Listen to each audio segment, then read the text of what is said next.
এইটা কারা ইম্পোর্ট করছে? এটা কি লাগেজের, এই তো? লাগেজের হলে এটা বাচ্চারা খাবে? এটা প্রোডাক্টটা ঠিক আছে কিনা, গুণগত মান ঠিক আছে কিনা, এটা না জেনে আপনি কিভাবে খাবেন বাচ্চাকে? আর ছোট থেকে শিখছি হলো এগুলা। ছোট থেকে তো অভ্যাস চেঞ্জ করতে হবে তো। আস্তে আস্তে তো সময় লাগবে, মনে করেন অভ্যাস চেঞ্জ করতে হবে না, একভাবে চলবে? বাদ দিয়ে দেবো বাদ দিতে জেনে শুনে করা যাবে, মানুষ না বুঝে করলে ভিন্ন কথা। আপনি জেনে এগুলো অবৈধ কাজ কেন করতেছেন? বা তাদের যারা এগুলো ইম্পোর্ট করতেছে, যারা অবৈধ পথে তাদের প্রোডাক্ট বিক্রি করে কেন তাদের সহযোগিতা করতেছেন?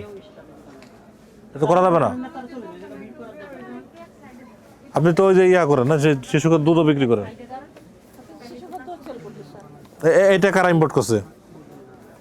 এটা কি লাগেজের, এই তো? লাগেজের হলে এটা বাচ্চারা খাবে?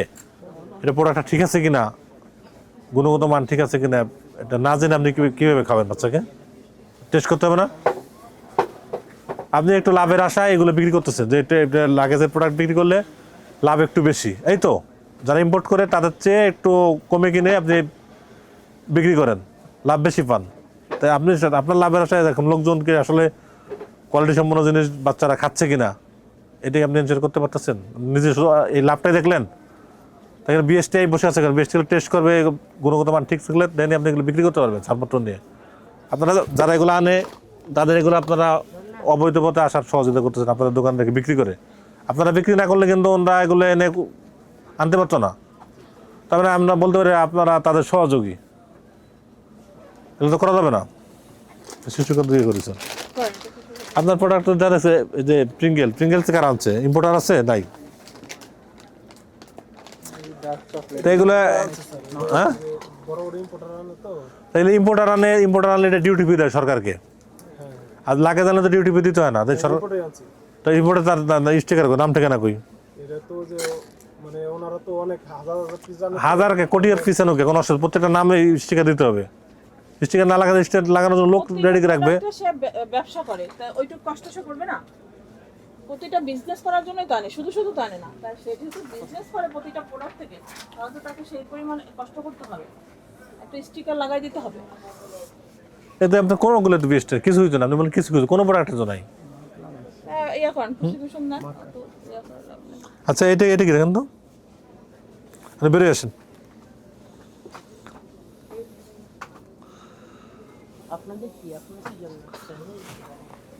এটা কি মার্কাটা কি বুঝেছেন এখানে?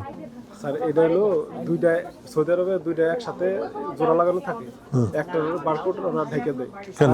কারণ কি? কোনো কারণ আছে নিশ্চয়ই, কোনো কারণ আছে, কোনো কারণ আছে তাই না? তো এই জিনিসটা আসলো, আমরা তো এই প্রোডাক্ট আমরা চকবাজার থেকে একদম ইয়ে থেকে ধরে নিয়ে এসে আমরা ধ্বংস করছি। অরিজিনালটা আর ডুপ্লিকেটটা পাশাপাশি থাকলে বোঝার উপায় নাই কোনো। তা আপনার এটা যে অরিজিনাল না ডুপ্লিকেট এটা আমরা কীভাবে বুঝবো? বা যারা ভোক্তা সাধারণ তারা কীভাবে বুঝবো? যারা কিনবে তারা কীভাবে বুঝবে বলেন? আমরা তো এগুলো নিয়ে কাজ করে আমরা একটু বুঝতে পারি, আমরাই বুঝতে পারি না, যারা সাধারণ লোকজন আসবে যারা অভ্যস্ত না, তো 2 মাস বা 6 মাসে একটা কিনে তারা কীভাবে বুঝবে? তারা প্রতারিত হবে না? তারা তো অরিজিনাল দাম দিয়ে কিনবে কিন্তু নিয়ে যাবে নকলটা। এগুলো করা যাবে? এগুলো তো সবই করতেছেন এগুলো। একটা প্রোডাক্ট আপনার তো মানে বৈধ পথে কোনো মাল বিক্রি করতেছেন না। আপনি একটাও দেখাতে পারেন বৈধ চ্যানেলে আসছে এরকম কোন একটা প্রোডাক্ট দেখান তো আপনি। এত বড় স্টিকার লাগানো কোনো প্রোডাক্ট আমরা পেলাম না। প্রিঙ্গেলও তো লাগানো থাকতে পারে, এটা শিশু খাদ্য, এটা সেনসিটিভ বেশি, বাট এটা তো নাই। ল্যাকটোজেন যেটা মানুষ ইয়া নান তো মনে হয় 6 মাসের বয়স বাচ্চারা খায়, ঠিক না? 6 মাস হবে বড় মানে 1 টু আছে স্যার। 100 থেকে অনটা খায়, এটা বড় কিন্তু স্যার। এটা তো নাই, এটাও তো সেনসিটিভ প্রোডাক্ট অনেক। এগুলো কি স্টিকার দ্বারা ইম্পোর্ট করে? এটা শিশু খাদ্য। ওগুলো বাইরে কিনতে পাওয়া যায় না? নেসলে ইম্পোর্ট করে, আপনি ওখান থেকে নেন। নেসলে কথা বলছেন, যারা ইম্পোর্ট করে তাদের থেকে নেন, যারা অবৈধভাবে আনতেছে তাদের থেকে নিলে হবে কি হবে? অবৈধ কাজে সহযোগিতা করা যাবে না তো। আচ্ছা, আমরা আজকে আপনার এসকেএস টাওয়ারের আন্না প্লাজায় এসেছি। এখানে এসে আমরা যেটা পেলাম, আপনি কিন্তু বেশ কিছু প্রোডাক্ট কসমেটিক্স সাথে শিশু খাদ্য বিভিন্ন প্রোডাক্ট আপনি কিন্তু এখানে রেখেছেন এবং আপনি হোলসেলে দেন নাকি? তো আপনার প্রতি যেটা আমরা দেখলাম যে আপনি কিন্তু কোনোটারই আমাদেরকে বিএসটি এর যে ছাড়পত্রটা আমাদেরকে দেখাতে পারেন নাই। এটা না থাকা মানে কি আপনার প্রপারভাবে এই প্রোডাক্টগুলো ঢুকছে কিনা বাংলাদেশে এটা কিন্তু প্রমাণ হলো না, ঠিক না? আপনি যদি একটা কাগজও দেখাতে পারতেন আমরা বুঝতাম যে না আপনার চেষ্টা আছে, আপনি কিছু প্রোডাক্ট আনছেন, আপনি সঠিকভাবে আনছেন। কিন্তু এরকম কিন্তু কোনো কাগজ আপনি আমাদেরকে দেখাতে পারেননি। আর আপনাদেরকে যেটা আমরা বারবারই বলি যে বিভিন্ন ধরনের এই ধরনের যে কিটক্যাট হতে শুরু করে সব ধরনের প্রোডাক্ট যেগুলো বেশি বাচ্চাদের অ্যাট্রাক্ট করে, এগুলো কিন্তু অনেক নকল হচ্ছে, বিভিন্ন জায়গায় এগুলো নকল করা হচ্ছে। তো আপনি যদি আদৌ বাইরের প্রোডাক্ট যদি হয়ে থাকে আর যে কেউ যদি নকল করে একই রকম প্যাকেজিং করে, ডেইরি মিল্ক বলেন, কিটক্যাট বলেন, সব ধরনের প্রোডাক্টই কী করে আপনার হচ্ছে যাদের বাচ্চাদের আকর্ষণীয় প্রোডাক্টগুলো নকল করছে, আলটিমেটলি এই প্যাকেজিং করে বাজারে ছাড়া হচ্ছে। এখন আপনি যদি আমাদের প্রপার কাগজ দেখাতে পারতেন, আমরা শিওর হতাম যে আসলে আপনার এটা নকল প্রোডাক্ট না, এটা আপনি অরিজিনাল প্রোডাক্টটি আপনি সঠিকভাবে বাংলাদেশে ঢুকিয়েছেন। কিন্তু এবং আমাদের দেশের জনগণ সঠিক প্রোডাক্টই পাচ্ছে, কিন্তু এটার কিন্তু কোনো প্রমাণ আমরা আপনার কাছ থেকে পাইনি। সুতরাং আপনার যে অপরাধ, এই অপরাধে আপনাকে আমরা 1 লক্ষ টাকা জরিমানা করছি। আপনি এই মুহূর্তে 1 লক্ষ টাকা জরিমানা দেবেন এবং ভবিষ্যতের ক্ষেত্রে আপনাকে সতর্ক হতে হবে।